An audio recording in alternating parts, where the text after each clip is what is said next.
Ito pala ang value ni Kawhi sa Golden State Warriors.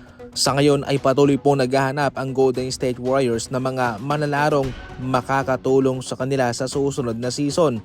Mayroon silang mga tinatarget na mga magagaling na mga players, pero mayroon pong magaling na players na kapalit kapag yun ang kanilang kukunin. Sinubukan ng Warriors na mag-trade kay Kawhi sa trade deadline, pero hindi sila nagkasundo ng LA Clippers. Ngayon ay binabalak naman nilang targetin ito ulit para maglaro para sa kanila. Pero hindi po magiging madali ang trade na to sapagkat si Jimmy Butler ang kapalitan nitong si Kawhi Leonard sa Golden State kasama si Moses Moody at 2 first round pick sa 2027 at 2032. High risk ang trade na ito. Hindi pa kasalam ng Golden State Warriors kung magwa-workout ang samahang Stephen Curry at Kawhi. Yung kay Jimmy Butler napatunayan nila, pero itong si Kawhi ay hindi pa. Maliban kay Butler, si Moses Moody, isa ito sa mga consistent na player nila. Kaya malaking kawalan to kung sila'y mag-trade para kay Kawhi. Ngayon pa man, okay ang proposal na ito mga idol, pero high risk lang talaga itong si Kawhi Leonard.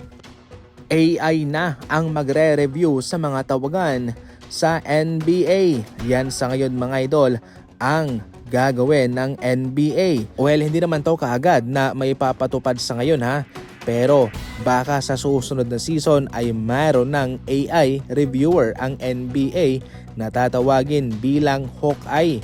Maglalagay sila ng mga kamera sa buong court na nakatutok mismo mga idol sa sahig at syempre sa mga NBA player sa kanilang mga ginagalaw kung mayroon ba mga pagkakamali para hindi na raw kinailangang mag-challenge ang mga head coach. Ngayon pa man ay hindi po masosolusyonan ang mga flopping dito sapagkat review lang muna ang magagawa nito. Hindi po sila yung mga referee. Ang kanilang trabaho ay mag-review lang muna. Samantala, ayon naman sa paniniwala ni Mike Breen, isang sikat na broadcaster at commentator sa NBA, normal lang daw ang ginagawa ni Shai Gilgeous-Alexander na mag-sell out ng contact para matawagan ang nagbabantay sa kanya. Ito kasi yung kanyang paliwanag. Lahat naman daw siguro ng mga player ay ginagawa ito.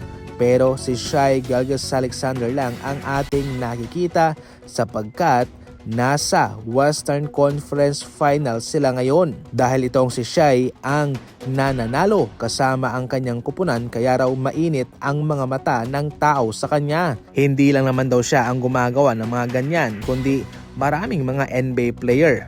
Pero bakit siya lang daw ang ginaganyan na marami ang bumabatikos, nagrereklamo? Dahil nga nasa winning side sila ngayon. Para sa mga NBA Fast Break balita, tumutok lang palagi and as always, thank you for watching.